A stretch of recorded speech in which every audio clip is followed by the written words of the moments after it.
બાપુ સમજવા જેવા શબ્દો છે.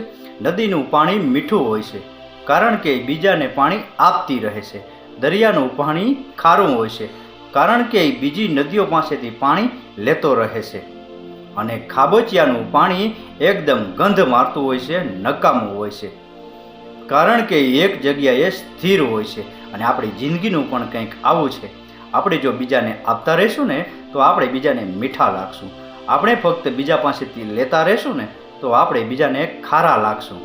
અને આપણે જો બીજા સાથે સંબંધો નહીં જાળવીએ, આપણે આવવા જવાનું બંધ કરી દેશું તો આપણે નકામા થઈ જશું. અને એટલે જ કહેવું પડે છે કે આપણે ભગવાને જે કંઈ આપ્યું હોય અને એમાંથી થોડું ઘણું આપણા કમાણીમાંથી કાઢી અને દાન ધર્મ કરશું અથવા તો કોઈ જરૂરિયાતમંદને આપશું ને તો આપણે હંમેશા મીઠા રહીશું.